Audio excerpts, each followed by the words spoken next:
Hi everyone, this is Killshot from 999 Gaming. Wanted to do another video for Fallout Shelter, and this video series is going to be called Master Gameplay. So once I've hit 200 dwellers, I started looking for some additional things to do in the game. It definitely changes the dynamic a little bit, and I've stabilized my resources, so I think that's part of it. Once you get there, is the challenge is how do you feed and provide electricity for so many dwellers. So that's been accomplished as well too. I've got a pretty good structure and some nice group of buildings. So what I did was I created a couple extra lounges in order to increase the luck of my dwellers, because I want to send them out doing exploration and see if I can level them that way. But what I found was when they were coming back, I didn't have enough storage areas, so the next thing I had to do is build more storage.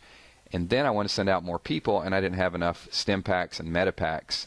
And as you know, you may or may not know, once you send out into the wasteland, the more stim packs you have, the longer they'll stay alive. The longer they're out in the wasteland, the better gear they're going to bring back. So they all sort of relate to each other. So what I did was I created a whole another level this morning. I built down and I created another science lab, another med bay, and also another training facility to increase the intelligence.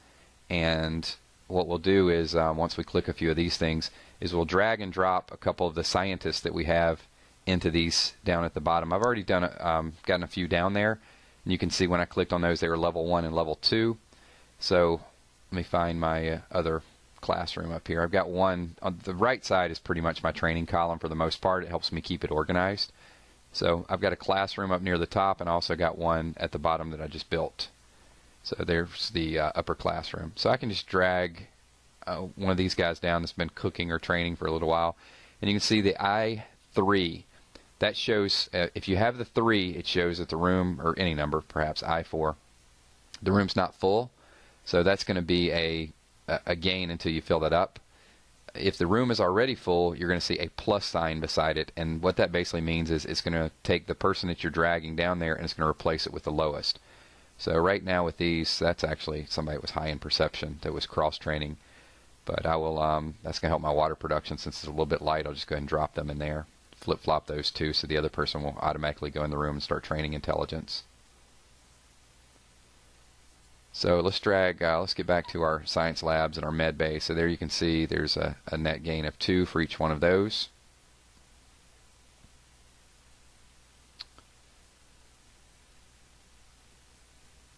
That would be 2 there, and we'll go ahead and drop that. So this is why it's important to always keep a group training. There you can see is a +1. That means the room is full, and because it is 3 side by side, it holds a maximum of 6. So I can drop them in there and get a plus gain, and then it would flip-flop those as well too. So this guy needs to train, I think, a little bit more. Just hover them over a couple rooms, and then you can see. Keep those resources tapped. You can see I'm getting close to the max again. Yeah, I was light in electricity, and I created just basically almost a whole level of electrical rooms. So we're pretty solid there with resources. And the more these dwellers are training, the more bottle caps we're going to be able to accumulate. That's why another reason why I built the science lab and the med bay as well, because I had some people just hanging out in the barracks, and they weren't doing any type of training, and they weren't leveling up. If they're in some of the dead zones in there, they're not going to, if they're working, they're going to level. If they're exploring, they're going to level. If they're just hanging out inside the barrack or inside the residence, then they're not going to level. And we can always drop some of the dwellers that aren't doing anything. We can take them out of the barracks and drop them into the training rooms.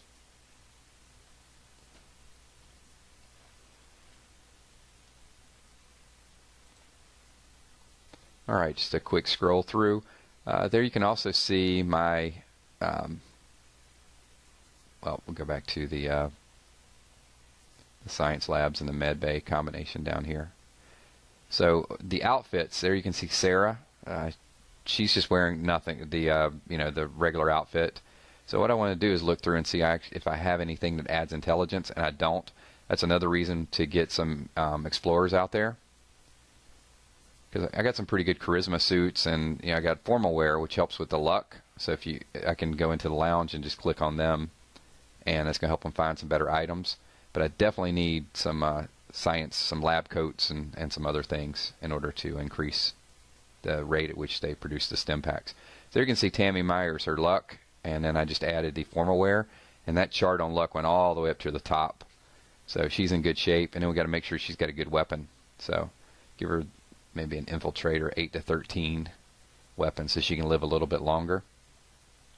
And then you can either assign, or since we already have clicked on her, we can just drag and drop. And then what we want to do is add stim packs. So stim packs, let's go with 20, and the RadAways to prevent radiation. So, as I mentioned before, when you create the med bays, it also creates it increases the maximum number of stim packs that you can have. So it's just more people that you can get out to explore a little bit longer.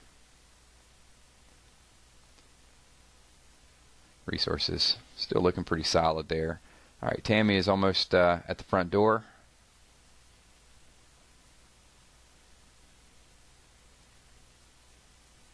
Nice little device there to open the door.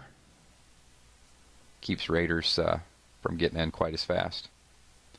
All right, she is out in the wilderness and well on her way to bring us back some loot. If you click on the wilderness, you can also see some of the people I have out. I got Danielle returning to the vault, 6 hours and 18 minutes. She'll be back. Interesting story with her. I had her out yesterday, and she was out 14 hours and 7 minutes. And I clicked on this morning. I guess I was a couple minutes late because she had just died. She had 25 stim packs, I think, when she went out yesterday. So easy to revive. You got extra bottle caps, but the longer they are out, the better the loot that they're going to bring you. So here's a couple people that I sent about 26 minutes ago. So the next video, I think I'm just going to focus on wasteland exploration and just show you how to send them out with a lot of stim packs and see how much gear we can get. So it looks like we're in pretty good shape there. All right, we're going to click a few more of these items.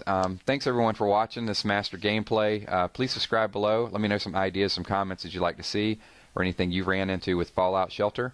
My name is Killshot, and look forward to definitely some more exploration videos coming very soon. Peace.